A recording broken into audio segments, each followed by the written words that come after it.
Bonjour à toutes et à tous. Je tiens à remercier l'entité 3, sa présidente Solange Béluse et son directeur général Constant Wapo pour l'invitation à participer aujourd'hui à votre forum pour un système de santé équitable et plus inclusif dans le Grand Toronto.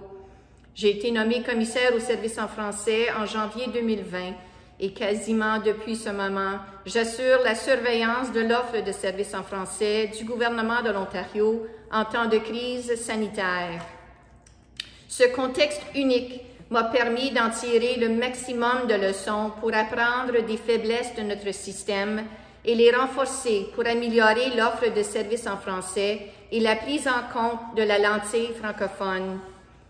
Les centaines de cas traités par mon bureau, mes rencontres et échanges avec les parties prenantes, y compris bien sûr Santé Ontario, et mon analyse de la situation m'ont permis de démontrer que la planification du gouvernement de l'Ontario pour offrir des services en français manquait de rigueur, ce qui cause des enjeux inacceptables pour les francophones de l'Ontario. J'en ai rendu compte dans mes 2 rapports annuels et j'ai recommandé au gouvernement de planifier adéquatement pour l'offre de services en français. Mes recommandations au gouvernement dans ces 2 rapports peuvent se regrouper sous 2 grands thèmes. La nécessité pour chaque ministère de présenter au Conseil exécutif un plan de services en français dès le 1er avril 2022 et que les progrès de ces plans soient communiqués publiquement annuellement. Dans un deuxième temps, la nécessité pour le gouvernement de faire une auto-évaluation de ses services en français en fonction de la boussole linguistique de la commissaire aux services en français.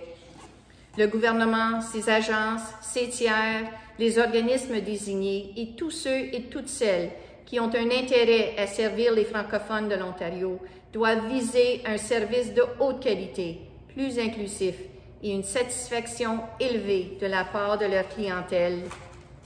L'accès du personnel formé et capable d'œuvrer en français reste une clé du succès. Il faut continuer de faire connaître les droits linguistiques des francophones, franco-ontariens, franco-ontariennes et les encourager à utiliser les services en français. C'est l'affaire de tous et de toutes. C'est pourquoi que je fais appel à vous pour conclure, à contacter l'unité des services en français du Bureau de l'Ombudsman si vous faites face à un manque de services en français. Vos expériences vécues contribuent de manière significative à aider mon bureau à travailler concrètement au renforcement de l'offre de services en français dans la province. Ensemble, nous pouvons contribuer à l'excellence des services de santé en français et à l'épanouissement et au mieux-être de la population francophone.